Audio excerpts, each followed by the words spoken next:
সদৌ অসম গোৰ্খা ছাত্ৰ সন্থাৰ খোৱাং আঞ্চলিক সমিতিৰ তৰফৰ পৰা সৰ্বপ্ৰথমে মই সকলোকে অভিনন্দন জ্ঞাপন কৰিছোঁ। আজি আমি সদৌ অসম গোৰ্খা ছাত্ৰ সন্থাৰ খোৱাং আঞ্চলিক সমিতিৰ অন্তৰ্গত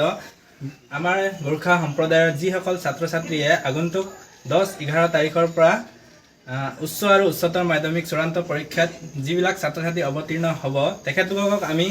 আজি তেখেতৰ গৃহত গৈ ঘৰে ঘৰে আমি সকলোকে আমি অভিনন্দন জ্ঞাপন কৰি শুভেচ্ছা প্ৰদান কৰিছোঁ। সদৌ অসম গোৰ্খা ছাত্ৰ সন্থা খোৱাং আঞ্চলিক সমিতিয়ে এয়া বিশ্বাস কৰে যে শিক্ষা হৈছে এক অন্যতম অস্ত্ৰ, যাৰ জৰিয়তে সমাজৰ প্ৰতি এক ধনাত্মক পৰিৱৰ্তন আৰু বিপ্লৱৰ সূচনা কৰিব পাৰে। আৰু সেই আশাৰে সেই ভৰসাৰে সদৌ অসম গোৰ্খা ছাত্ৰ সন্থা খোৱাং আঞ্চলিক সমিতিৰ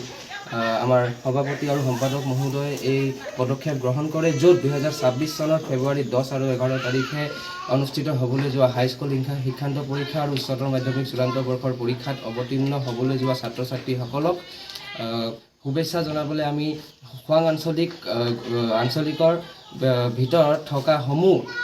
আমাৰ গোৰ্খা ভাই ভণ্টীসকল, আমাৰ ছাত্ৰ ছাত্ৰীসকল, তেওঁলোকক আমি শুভেচ্ছা জনাইছোঁ। আশা ৰাখিছোঁ তেওঁলোকে অতি কষ্টৰে আৰু ভালদৰে প্ৰস্তুত হৈ পৰীক্ষাবিলাকত অৱতীৰ্ণ হয় আৰু এটা ভাল ফলাফল কঢ়িয়াই আনি নিজৰ ঘৰখনৰ লগতে নিজৰ সমাজখনৰ লগতে আমাৰ গোৰ্খা জাতিটো যাতে গৌৰৱ কঢ়িয়াই আনে, সেই আশাৰে সেই ভৰসাৰে সকলোকে মই ধন্যবাদ জনাইছোঁ আৰু লগতে সকলোকে শুভেচ্ছা জনাইছোঁ। ধন্যবাদ। ছাত্ৰ সন্থা খোৱাং আঞ্চলিক সমিতিৰ আজি আমি যি পদক্ষেপ লৈছোঁ, আশা কৰোঁ ছাত্ৰ ছাত্ৰীসকলে উৎসাহিত হ'ব, অনুপ্ৰাণিত হ'ব আৰু আগন্তুক হাইস্কুল শিক্ষান্ত বৰ্ষৰ পৰীক্ষা আৰু উচ্চতৰ মাধ্যমিক চূড়ান্ত বৰ্ষৰ পৰীক্ষাত ভাল ফলাফল কৰিব,